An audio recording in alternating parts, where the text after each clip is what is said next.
Welcome to easy simple.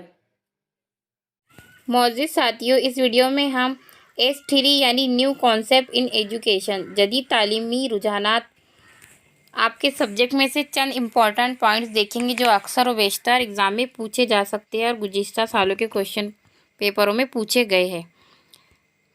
تو چلیے شروع کرتے ہیں۔ پہلا پوائنٹ ہے اساتذہ کے لیے عملی تحقیق کی اہمیت۔ طلباء کی ضروریات کو جاننے کے لیے، تدریس کے لیے سازگار ماحول تیار کرنے کے لیے، طلباء کے لیے مواد سبق کو قابل تفہیم بنانے کی غرض سے طریقہ تدریس کا انتخاب کرنے کے لیے، طریقہ تدریس کی افادیت میں اضافہ کرنے کے لیے، کام کرنے کی صلاحیت میں اضافہ کرنے کے لیے، تعلیم میں نئی سرگرمیوں کی اثر و آفرینی معلوم کرنے کے لیے، پرانے خیالات کو ترک کرنے اور نئے خیالات کو اپنانے کے لیے، طلباء کی ترقی کی راہیں تلاش کرنے کے لیے اور طلباء کے اکتساب اور معیار میں اضافہ کرنے کے لیے عملی تحقیق کی اہمیت بہت زیادہ ہے۔ اس کے علاوہ نیکسٹ پوائنٹ ہے، اس میں عملی تحقیق اور اختراعی سرگرمی میں فرق، جو آنے والے کوشچن پیپر میں پوچھا جا سکتا ہے۔ عملی تحقیق کی تکمیل میں اختراعی سرگرمی کے مقابلے میں زیادہ مدت درکار ہوتی ہے کیونکہ اس کی وسعت زیادہ ہوتی ہے، جبکہ عملی تحقیق کے مقابلے میں اختراعی سرگرمی کے لیے کم مدت درکار ہوتی ہے، اس کی وسعت بھی کم ہوتی ہے۔ نیکسٹ پوائنٹ، عملی تحقیق کی بنیاد سائنسی طریقہ کار اور باضابطہ عمل ہے۔ اختراعی سرگرمی میں لچک ہوتی ہے اور اس میں تبدیلی کی گنجائش ہوتی ہے۔ پروگرام پر عمل درآمد کرنے پر زور دیا جاتا ہے۔ تیسرا پوائنٹ، عملی تحقیق کا خاص مقصد مسائل اور دشواریاں معلوم کرنا اور ان کا حل تلاش کرنا، جبکہ اختراعی سرگرمی میں تخلیقیت، خوبی اور نئے پن پر زور دیا جاتا ہے۔ نیکسٹ پوائنٹ، عملی تحقیق کا زور خامیوں اور مسئلے کے حل پر ہوتا ہے، جبکہ مؤثر طور پر تدریسی عمل انجام دینے کے لیے نئے منصوبوں پر عمل کرنے پر زور دیا جاتا ہے۔ عملی تحقیق میں حقائق اور معروضیت کا خیال رکھا جاتا ہے، جبکہ تعلیمی معیار کو بلند کرنے کے لیے بالکل الگ نوعیت کی سرگرمی کو پورا کرنے پر توجہ مبذول ہوتی ہے۔ روزمرہ کے مسائل کو حل کرنے کے ساتھ ساتھ تازہ علم کے حصول کے لیے عملی تحقیق کی جاتی ہے، جبکہ علم میں اضافے کے بجائے تعلیمی عمل میں غور و فکر کر کے اصلاحات کرنے کی غرض سے اختراعی سرگرمی دی جاتی ہے۔ اس طرح سے آپ 2 نمبر کے لیے 6 پوائنٹ اور 4 نمبر کے لیے 8 یا 9-10 پوائنٹ لکھ سکتے ہیں۔ یہ PDF ہم نے ہمارے ٹیلی گرام چینل پر شیئر کر دیا ہے، آپ وہاں سے ڈاؤن لوڈ کر کے اسے اچھی طرح سے پڑھ سکتے ہیں۔ تشکیل علم کے نظریے کی خصوصیات، یہ بہت ہی امپورٹنٹ کویشچن ہے، ہر سال اس کے بارے میں اس کا سوال آتا ہی ہے۔ تو بنیادی طور پر تشکیل علم ایک اصولی طریقہ ہے۔ یہ ایک خالی جگہ بھی پوچھا جا سکتا ہے کہ بنیادی طور پر تشکیل علم ایک خالی جگہ طریقہ ہے یعنی اصولی طریقہ ہے۔ اس نظریے کے مندرجہ ذیل خصوصیات ہیں: متعلم خود علم کو تشکیل دیتا ہے۔ تشکیل علم میں خصوصی طور پر سرگرمی مرکوز آموزش پر زور دیا جاتا ہے۔ سرگرمی انجام دینے کے لیے متعلم کو حوصلہ افزائی کی جاتی ہے۔ سابقہ تجربات کی بنیاد پر تشکیل علم کے لیے بہت اہمیت کی حامل ہوتی ہے۔ تشکیل علم کے تحت ذاتی طور پر علم کی تشکیل پر زور دیا جاتا ہے، یعنی خود لرننگ بائی ڈوئنگ، خود سے سیکھنا۔ علم کی تشکیل ایک مسلسل چلنے والا عمل ہے۔ حاصل شدہ علم یا معلومات کو دوسرے حالات میں استعمال کر کے اس کی جانچ کرنی ہوتی ہے، جس کے لیے سابقہ تجربہ یعنی جو معلومات آپ کو پہلے سے ہے، موجودہ حالات اور نئے پیدا شدہ حالات کو ہم آہنگ کرنا ہوتا ہے۔ آموزش میں مشکل کا سامنا درپیش ہونے کی صورت میں متعلم کو تسہیل کار کی جانب سے بھرپور معاونت فراہم کی جاتی ہے۔ تشکیل علم کے تحت آموزش اور تدریس کے عمل انجام دینے کے لیے جماعت کی نشست و برخاست کے نظم میں تبدیلی لانی ہوتی ہے، روایتی نظام کو بدلنا ہوتا ہے۔ اس کے علاوہ کچھ عوامل بالمشافہ ملاقات، تعلیمی سیر، پروجیکٹ، میدانی کھیلوں پر بھی منحصر ہوتی ہے۔ تشکیل علم کے تحت جماعتی ماحول خوشگوار ہوتا ہے۔ آموزش کا انحصار دلچسپی اور تحریک پر ہونے کی وجہ سے تشکیل علم کے دوران بھی مسرت انگیز ماحول بنانے پر زور دیا جاتا ہے۔ اس کے تحت گروہی سرگرمیوں کی ترجیح دی جاتی ہے۔ متعلم نے جو سرگرمی ذاتی طور پر انجام دی ہے اسے گروہ کے دیگر اراکین کے سامنے پیش کرنا ہوتا ہے۔ اس لیے تھنک پیئر شیئر کے اصول کا استعمال ان سرگرمیوں کے دوران کیا جاتا ہے۔ پوائنٹ نمبر 10، آموزش کے ہر مرحلے پر مقاصد کے حصول کو جانچنے کا انتظام کیا جاتا ہے۔ آموزش کی جانچ ہو جانے کے بعد متعلم اپنی آموزش کی سمت اور رفتار طے کر کے پیش قدمی کر سکتا ہے۔ تشکیل علم کے نظریے کی یہ چند خصوصیات ہیں جن کے مطالعے سے معلمین اپنی جماعتی تدریس کو مزید پرکشش اور دلچسپ اور سرگرمی مرکوز بنا سکتے ہیں۔ تو اس کو اچھی طرح سے آپ پڑھ لیجئے۔ اگلا سوال آ سکتا ہے کہ روایتی جماعت اور تشکیل علم کی جماعت میں موازنہ کیجیے۔ پہلا پوائنٹ لکھیں گے کیا، کیسے اور کتنا سیکھنا ہے، یہ معلم طے کرتا ہے، جبکہ تشکیل علم کی جماعت میں کہ کیا، کیسے اور کتنا سیکھنا ہے یہ طالب علم خود طے کرتا ہے، کیونکہ اس میں کیا نظریہ بتایا گیا ہے ہمیں خود سے سیکھنے کا۔ آموزش میں دیکھو اہم مقام حاصل ہے۔ آموزش طلبہ کے سابقہ علم پر مبنی ہوتی ہے اور بین العمل کو اہمیت حاصل ہے۔ متعینہ نصاب کی پابندی کی جاتی ہے، طلبہ کے ذاتی سوالات کو اہمیت حاصل ہوتی ہے۔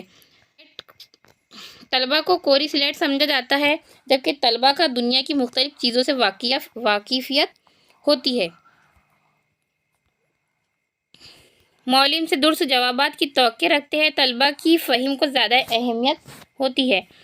درسی کتاب اور مشقی بیاض کو اہم وسائل مانا جاتا ہے، جبکہ معلومات کی بنیادی ماخذ امکانی طور پر تبدیل ہونے والے وسائل استعمال کیے جاتے ہیں۔ طلبہ انفرادی طور پر کام کرتے ہیں، جبکہ اس میں طلبہ گروہی طور پر بھی کام کرتے ہیں۔ معلم کا کردار مرکزی نوعیت کا ہوتا ہے، جبکہ اس طریقے میں معلم کا کردار بین العمل کروانے کا ہوتا ہے اور مرکزی کردار متعلم کا ہوتا ہے۔ نیکسٹ پوائنٹ ہے زندگی کی لازمی مہارتوں کے حصول کے مقاصد۔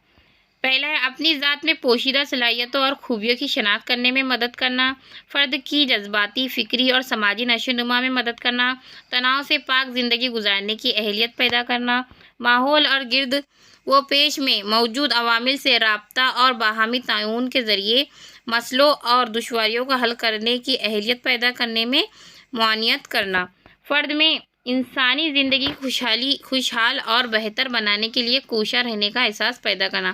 اکثر 2 نمبر کے لیے یہ سوال پوچھا جا سکتا ہے۔ نیکسٹ پوائنٹ ہے ساڑہ سیدھی کے رہنما اصول۔ یہ پروگرام آئینی قدروں، قومی تعلیمی پالیسی، نصابی خاکے، قانون برائے لازمی حق تعلیم 2009، تعلیم سب کے لیے مہم اور قومی اعلیٰ ثانوی تعلیم مہم جیسی اسکیموں پر مبنی ہے۔ قدر پیمائی کے نظام میں تعلیم کو طفل مرکوز بنانا طے کیا گیا اور بچے کو ہی اس قدر پیمائی کی مرکزی اکائی تسلیم کیا گیا۔ یہ عمل مرحلہ دار اور ارتقاء اور فروغ پر مشتمل ہے۔ مختلف سطحوں پر متعلقہ اکائیوں کے تعاون سے اسکولوں کی قدر پیمائی کی جاتی ہے، جبکہ ہر اسکول کو مسلسل خود اصلاح کے سفر کے آغاز کے لیے اور خود اپنی کارکردگی سے واقفیت کے لائق بنانے کا عمل ہے۔ اس کے علاوہ یہاں اس کے مقاصد بھی دیے گئے ہیں اور طریقہ کار بھی، آپ اس کا PDF ڈاؤن لوڈ کر کے پڑھ سکتے ہیں۔ نیکسٹ پوائنٹ ہے تعلیمی سیر کی اہمیت اور ضرورت۔ یہ سوال پچھلے سال ہی پوچھا گیا تھا۔ اسکولی زندگی میں تعلیمی سیر کو ہمیشہ اہمیت دی گئی ہے اور یہ ہمیشہ ہی تعلیمی نصاب کا حصہ رہا ہے، کبھی اسٹڈی ٹور کے نام سے تو کبھی تعلیمی سیر کے نام سے۔ تعلیم کو مختلف جگہوں پر لے جاتا ہے تاکہ وہ نصاب میں درج مقامات، اشیاء، عمارتوں اور جغرافیائی، طبعی، حیاتیاتی عوامل کا براہ راست مشاہدہ کر کے علم حاصل کر سکے۔ جو علم طلبہ کتابوں کے ذریعے حاصل کرتے ہیں، عملی اور تجرباتی طور پر اس کی آموزش سیر یا سیاحت کے ذریعے ہی ممکن ہے۔ تعلیمی سیاحت اور تعلیمی سیر کے لیے حکومتیں بھی اپنے طور پر اسکولوں، کالجوں اور یونیورسٹیوں کی اعانت اور مدد کرتی ہے اور سفر کے ذرائع میں سہولیات اور رعایت فراہم کرتی ہے۔ تعلیمی سیر کی اہمیت۔ دنیا کا کوئی بھی ملک ہو یہ بات جانتا ہے کہ تعلیم ہر سماج کی ریڑھ کی ہڈی ہے۔ کسی بھی ملک کی ترقی کا دار و مدار وہاں کی تعلیمی صورتحال پر ہوتا ہے۔ آج ہم انگلینڈ کے کیمبرج اور ہارورڈ اور امریکہ کی آکسفورڈ کی بات کرتے ہیں۔ حالانکہ یہاں تعلیم حاصل کرنا نہایت مشکل اور مہنگا ہے، لیکن معیار کے لحاظ سے ان کا ایک مقام ہے۔ اسی طرح اگر ہم اپنے ملک میں ایسے ادارے قائم کریں جہاں بیرون ملک کے طلبہ تعلیم حاصل کرنے کے لیے آئے تو یقیناً یہ ایک خوش آئندہ امر ہوگا۔ نیکسٹ ہے تکنیک پسند معلم کی تعریف۔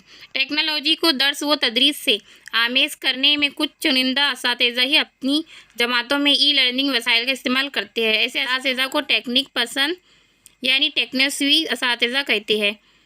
جو اساتذہ اپنی تدریس کو مؤثر بنانے کے لیے کمپیوٹر، لیپ ٹاپ اور پروجیکٹر اور ڈیجیٹل وسائل کا استعمال کرتے ہیں انہیں تکنیک پسند معلم کہا جاتا ہے۔ یہ چند تعریفیں ہیں، اور کیونکہ آج کا دور ٹیکنالوجی کا دور ہے اس لیے ہر معلم کے لیے ضروری ہے کہ وہ ٹیکنالوجی کا استعمال کرنا جانتا ہو تاکہ وہ اپنی تدریس کو اور بھی زیادہ مؤثر بنا سکے۔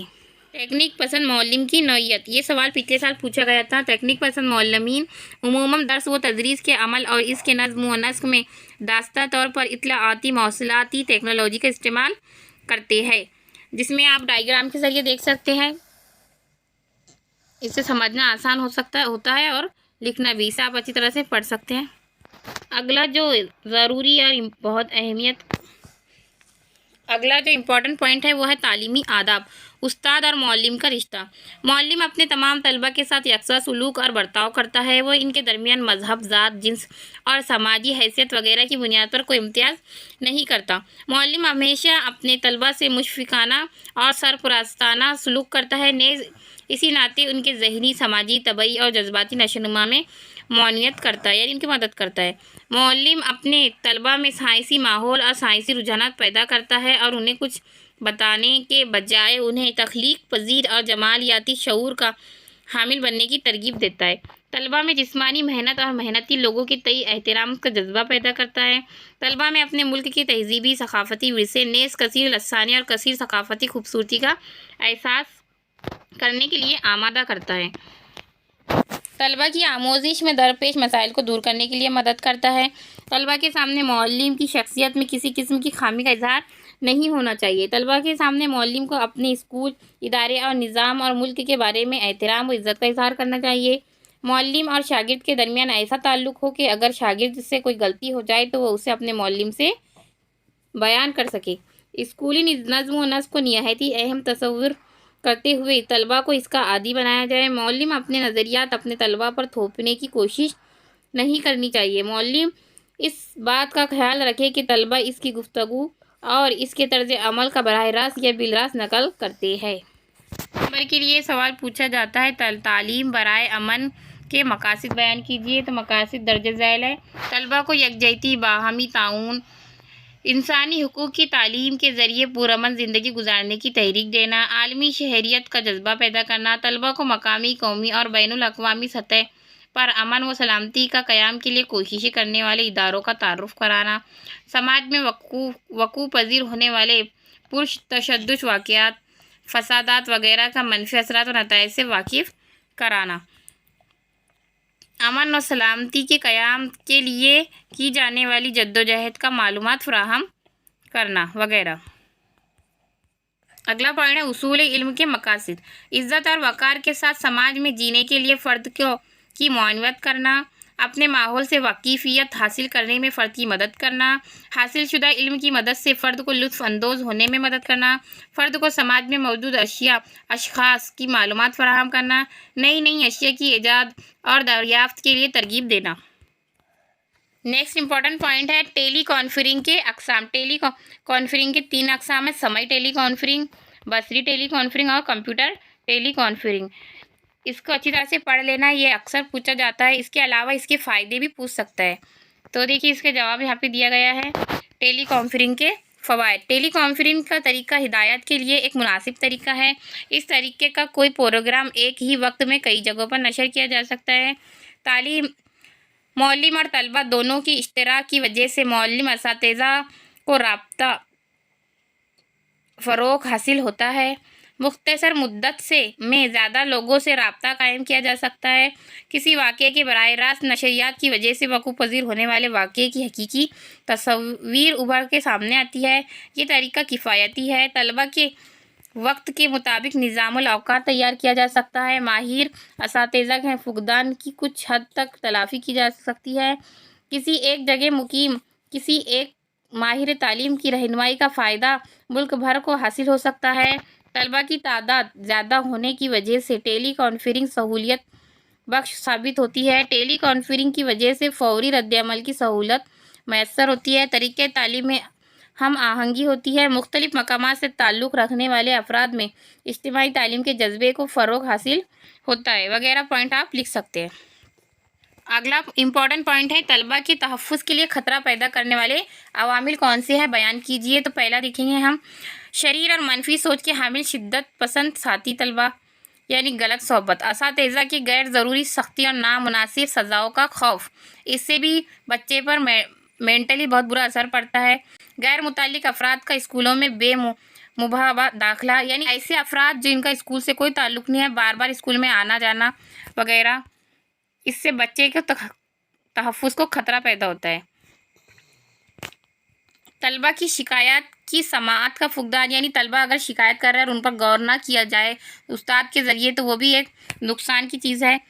چھوٹے بچوں کو کسی اجنبی کی جانب سے چاکلیٹ وغیرہ کی پیشکش، اجنبی لوگوں سے بات چیت، اسکولوں میں خود حفاظتی کی تربیت کا فقدان، یعنی اسکولوں میں بھی خود حفاظتی کی تربیت بچوں کو دینی چاہیے۔ نشے بازوں سے طلبہ کا کسی نہ کسی شکل میں رابطہ، استاد طالب علم رابطے کا فقدان، یعنی استاد اور طالب علم کا رشتہ ایسا ہے کہ طالب علم اور استاد کو سب کچھ نہیں بتاتا۔ ان خطرات کے علاوہ بہت سے دیگر خطرات ہیں جن کا مطالعہ کرنا ایک معلم کے لیے نہایت لازمی ہے۔ اس کے علاوہ طلبہ کی حفاظت کے لیے مختلف تدابیر وہ بھی یہاں پر دی گئی ہے، آپ پڑھ سکتے ہیں PDF سے۔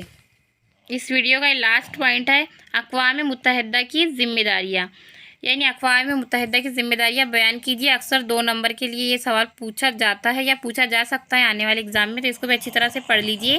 اقوام متحدہ عالمی بھائی چارے کی نفسیات کو فروغ دیتی ہے، جنگ کے مخالف جذبات کی تخمین ریزی کرتی ہے، امن کے پیغام کو دنیا کے ہر گوشے تک عام کرتی ہے، تمام رکن ممالک کے لیے دل میں ایک دوسرے کے لیے خیر سلاگی، تمام رکن ملک کے دل میں ایک دوسرے کے لیے خیر سگالی، رواداری اور انسانیت کے جذبات پیدا کرتی ہے، سماج میں منفی نفسیات کا خاتمہ کرنے کی کوشش کرتی ہے، ملکوں کے درمیان محبت، بھائی چارہ اور تعاون کے جذبات پیدا کرتی ہے۔ دیکھیے ساتھیوں، آپ دیکھ سکتے ہیں یہ 2023 کا کوشچن پیپر ہے جو ہم نے ہمارے ٹیلی گرام چینل پر اس کو ڈال دیا ہے، آپ وہاں سے ڈاؤن لوڈ کر سکتے ہیں۔